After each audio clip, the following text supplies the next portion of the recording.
اور اس حملے میں صدرن لبنان کو کیپچر کر لیا، جس پر پھر اسرائیل سال 2000 تک قابض رہا اور آخرکار ایئر 2000 میں اسرائیل کو صدرن لبنان کا علاقہ چھوڑنا پڑا۔ اسی لبنان وار نے لبنان میں حزب اللہ کو جنم دیا، جو آج ایک خاصی بڑی ملٹری پاور ہے۔ اگر آپ حزب اللہ کا بیک گراؤنڈ اور حزب اللہ کی ملٹری سٹرینتھ کے حوالے سے ویڈیو دیکھنا چاہتے ہیں تو وہ ویڈیو بھی آپ کو میرے چینل پر مل جائے گی۔ اس کے علاوہ فرسٹ انتفاضہ اینڈ سیکنڈ انتفاضہ میں بھی اسرائیل ڈیفنس فورسز کافی ایکٹیو رہیں اور غزہ میں حماس کے خلاف بھی IDF بہت سارے آپریشن کر چکی ہے، جن میں کچھ بڑے آپریشن خاص لیڈ، پلر آف ڈیفنس اور آپریشن پروٹیکٹیو ایج وغیرہ شامل ہیں۔ اسرائیلی ملٹری کا حماس کے خلاف اکتوبر میں شروع ہونے والا آپریشن پہلے ہونے والے تمام آپریشن سے زیادہ بڑا ہے۔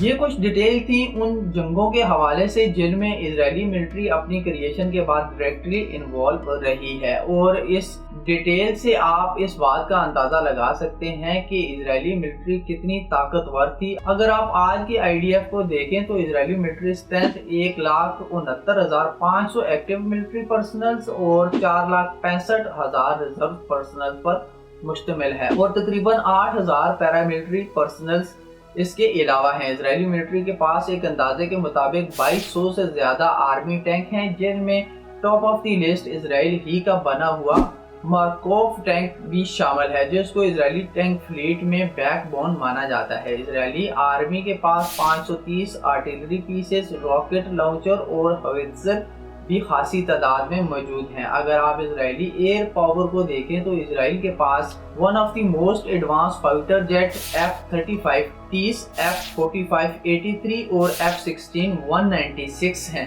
اس کے ساتھ ساتھ اسرائیلی ملٹری کے پاس 43 اپاچی اٹیک ہیلی کاپٹر بھی ہیں۔ اسرائیلی نیوی کے پاس ڈیفرنٹ سائزز میں 49 بحری جہاز اور 5 سب مرینز ہیں، اور Israel one of the most advance air defence system iron dome کو بھی آپریٹ کرتا ہے، جس کو دنیا میں one of the best air defence system مانا جاتا ہے۔ اسرائیل نے آج تک خود سے کبھی یہ تسلیم نہیں کیا کہ اس کے پاس نیوکلیئر کیپیبلٹیز ہیں، مگر اراؤنڈ دا ورلڈ موسٹلی یہ بلیو کیا جاتا ہے کہ اسرائیل US، چائنا، رشیا اور باقی کچھ ممالک کی طرح نیوکلیئر کیپیبلٹی کا حامل ملک ہے۔ اسرائیل خود تو خاصی طاقتور آرمی رکھتا ہی ہے، اس کے ساتھ ساتھ اسرائیل باقی دنیا میں بھی اپنے ملٹری ایکوپمنٹ کو سیل کرتا ہے۔ سال 2018 سے 2022 کے درمیان تقریباً 35 ممالک نے اسرائیل سے اسلحہ امپورٹ کیا ہے، جن میں انڈیا اسرائیلی ملٹری ایکوپمنٹ کا سب سے بڑا خریدار ہے، جبکہ اسرائیلی ملٹری اپنے لیے صرف 2 ممالک سے ملٹری ایکوپمنٹ امپورٹ کرتی ہے، جن میں ایک US اور دوسرا جرمنی ہے۔ اسرائیل کی 1/3 ملٹری امپورٹ US سے ہی ہوتی ہیں۔ آپ کو یہ سن کر حیرانی ہوگی کہ اسرائیل کی کریشن کے بعد US اسرائیل کو اب تک $263 بلین ایڈ کے طور پر دے چکا ہے، جو کہ بہت بڑی اماؤنٹ ہے۔ اس سال یعنی 2023 میں صرف US نے $3.8 بلین اسرائیل کو ملٹری ایڈ کی مد میں پے کیے ہیں۔ اسرائیل دنیا میں واحد ایسا ملک ہے جہاں پر ہر شہری کے لیے مسٹ ہے کہ وہ ایک خاص عمر کی حد کو پہنچنے کے بعد ملٹری میں 2 یا 3 سال کے لیے سروس کرے۔ یہی وجہ ہے کہ اسرائیلی ملٹری میں آپ کو ایک اسکول ٹیچر، ایک کارپینٹر، کلرک، شاپ کیپر سب ملیں گے۔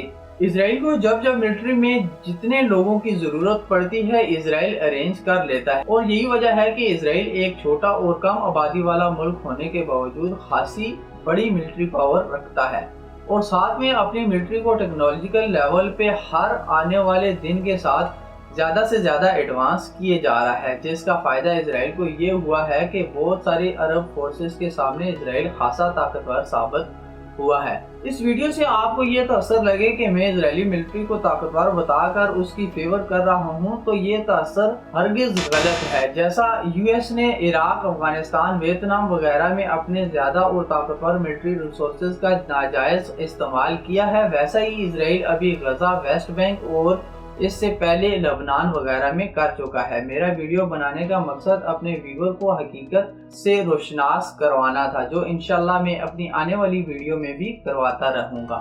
ہوپفلی آپ کو یہ ویڈیو پسند آئی ہوگی اور اسرائیلی ملٹری سے ریلیٹڈ کافی انفارمیشن آپ کو ملی ہوگی۔ اگر آپ کو ویڈیو اچھی لگی ہے تو اس ویڈیو کو لائک اور شیئر ضرور کریے گا، اور اگر آپ نے میرا YouTube چینل ابھی تک سبسکرائب نہیں کیا تو میرے یوٹیوب چینل کو بھی ضرور سبسکرائب کریے گا. Until next time, take good care of yourself and those around you. اللہ حافظ.